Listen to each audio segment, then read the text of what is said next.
أعوذ بالله من الشيطان الرجيم بسم الله الرحمن الرحيم الحمد لله رب العالمين الرحمن الرحيم مالك يوم الدين إياك نعبد وإياك نستعين اهدنا الصراط المستقيم صراط الذين أنعمت عليهم غير المغضوب عليهم ولا الضالين آمين اللهم صل على محمد وعلى آل محمد كما صليت على إبراهيم وعلى آل إبراهيم إنك حميد مجيد اللهم بارك على محمد وعلى آل محمد كما باركت على إبراهيم وعلى آل إبراهيم إنك حميد مجيد. Assalamu alaikum again. First of all, I want to say thank you to MakeSpace. Thank you to all my friends, family, and especially my mom for coming here to support me. Inshallah, I have some good wisdom to share with you this evening. Anything that comes from tonight's speech comes only from Allah subhanahu wa ta'ala. Anything that comes poorly or incorrect, Ya Allah, have mercy upon me, it only comes from me. With that said, in the Quran, in Surah 17, Ayah 23, Allah says, "And your Lord has decreed that you not worship except Him, and to parents good treatment, whether one or both of them reach old age with you. Say not to them, Uff, and do not repel them, but to speak to them a noble word." And it continues in Ayah 24 and 25. "And lower to them the wing of humility out of mercy, and say, My Lord, have mercy upon them as they brought me up when I was small. Your Lord is most knowing of what is within yourselves. If you should be righteous in intention, then indeed He is ever to the oft returning to Him, forgiving."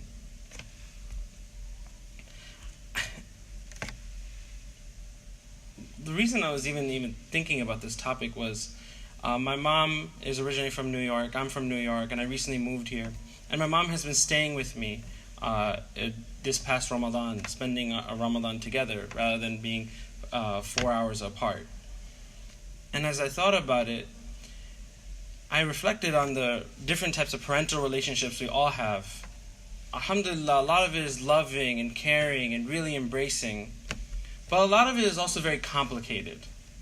And as a lot of us get older, we think much more deeply on this relationship, how the balances change, where do our rights lie with our own parents. In fact, in the Quran, oftentimes Allah, especially in this ayah as you can see, speaks about the reverence of parents. And so I wanted to focus on something very small, very minor, this concept of uff. Scholars say that the term uff actually it's not an Arabic word. Rather, it's a sound. It's loaded with a tone, right? It's an utterance of annoyance, frustration, agitation. And it's very slight. Uff. In fact, it's so slight that some scholars say that if Allah could use a lesser word for uff, He would have used it in the Quran. That's how slight the term uff is.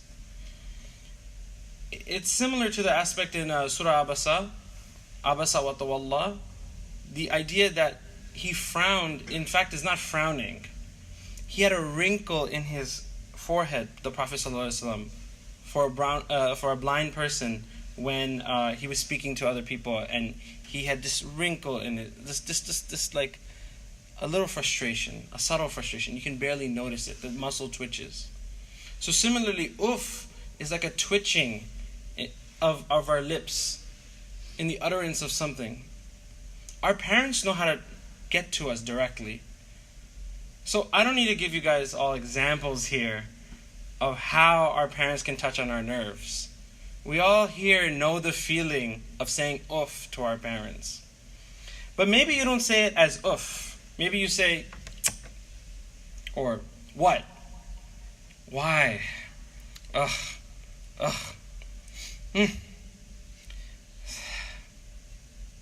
All those exasperations, those feelings, they're all loaded. And they're much more higher levels than uff.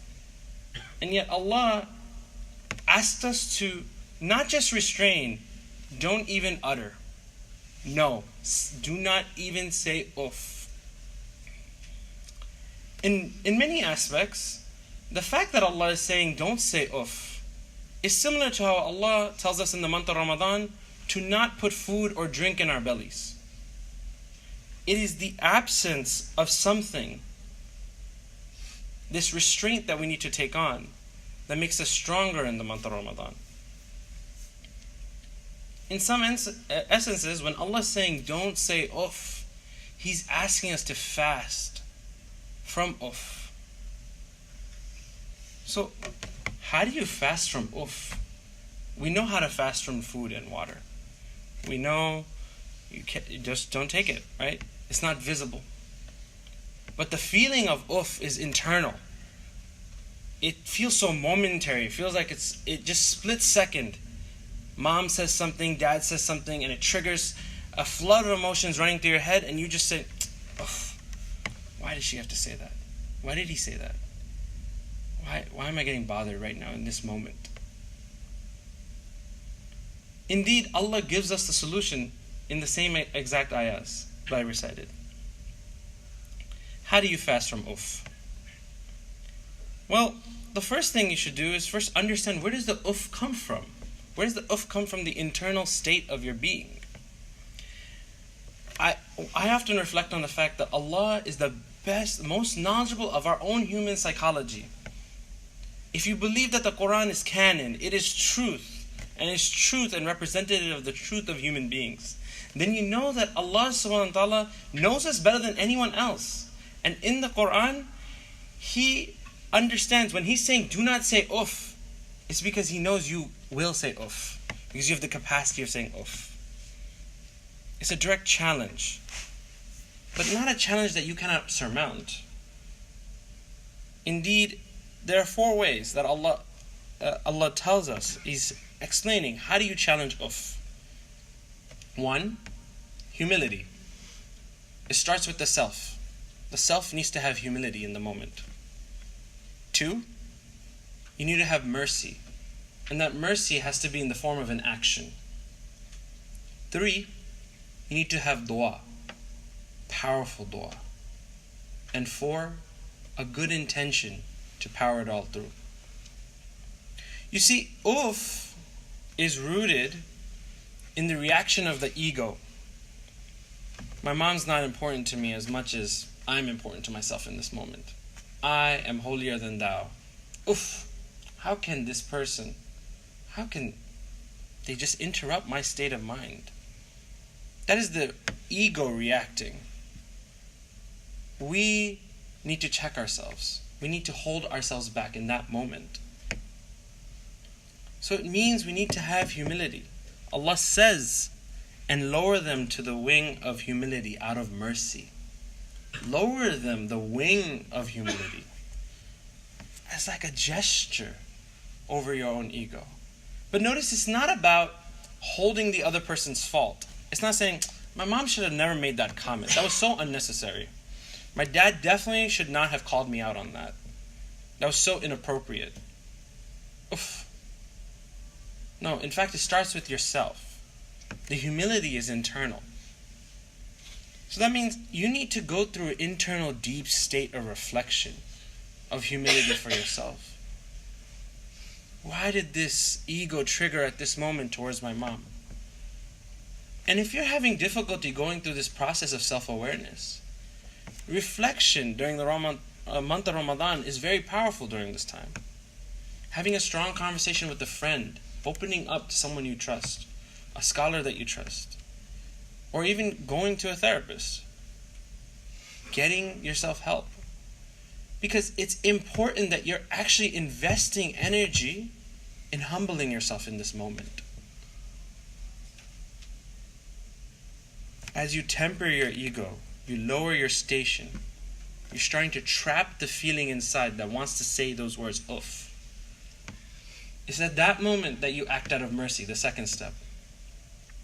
What does it mean to act out of mercy?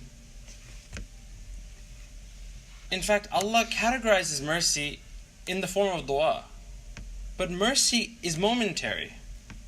Mercy is when you have the upper hand. And I know sometimes I have the upper hand over my own mom in conversations and arguments. I've gotten older. She can't scold me the way that she used to. She can't treat me the way that she used to. So I have the upper hand. But how I wield that power, Allah is witness at every single moment how I wield it. So the question I have to ask myself at that moment is, how merciful can I be? And it's an act of mercy. It's an active choice to restrain yourself from saying oof. You are choosing not to react in a way that you could have been just reacting by default. You're intentionally withholding yourself. And then Allah says, to challenge oof, you make dua. Not just measly dua. Not just something that's modicum, repetitive. But something that's so powerful that it puts up a fight. A dua that puts up a fight. And alhamdulillah, Allah has provided us these duas in the Quran. He has given us the template. Our Prophet has given us the template of dua. But we need to make duas that can put up a fight to our ego, that can power us up in maintaining humility, in changing our internal states, helping us to be merciful, especially to the ones that we love, like our parents. The dua itself puts your ego in check. It gives you historical perspective. Allah says in the Quran, رَبِّ ارْحَمْهُمَا كَمَا رَبَّيَانِي صَغِيرًا. I didn't know this dua until after my father passed away. When my father passed away, an uncle came up to me and he said, don't forget, you need to memorize this dua from now on. After every surah, after every prayer, you need to say this. رَبِّ ارْحَمْهُمَا كَمَا رَبَّيَانِي صَغِيرًا. My Lord, have mercy upon them as they brought me up when I was small. My Lord, have mercy upon them as they brought me up when I was small. How beautiful is it that the dua is twofold. The dua in itself tempers you. It puts you in a humble state. How can you say oof after that moment? Because your parents had mercy upon you when you were running around being foolish. And God knows, God is witness to how foolish I was when I was a child. And how many mistakes I have made. And how many times my mom has shown me so much mercy and so much patience. At the end of the day, you refine this dua with a good intention. Because Allah says, your Lord is most knowing of what is within yourselves. Allah knows at that moment. He knows that you're frustrated.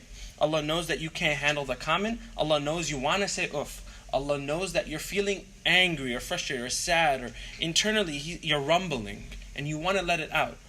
But Allah knows what's in yourself. So if you choose to be righteous, if you should be righteous in intention, then indeed He is ever to the off returning forgiving.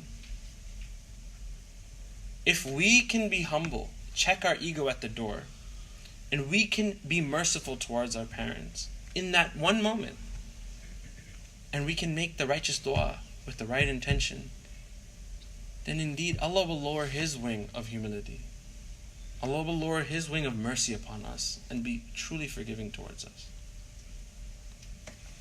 So I want to end with a dua for all of our parents, alive or passed away. I'd like for everyone to raise their hands, and I want you to really put your heart into it. Ya Allah, have mercy upon our souls. Ya Allah, please protect us. Ya Allah, please shower your love upon our parents. Ya Allah, Rabbi irhamhuma kama rabbayani saghiran. Ya Allah, without our parents, we wouldn't be here today.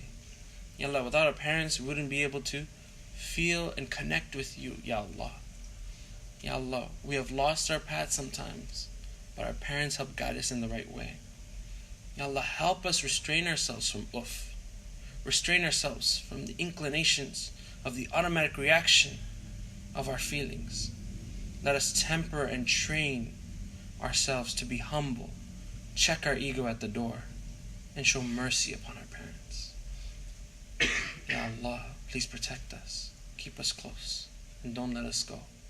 Truly, you have shown us what we are capable of, and we can't wait to meet you in Jannatul Firdaus. Ameen. Jazakallah. Assalamu alaikum.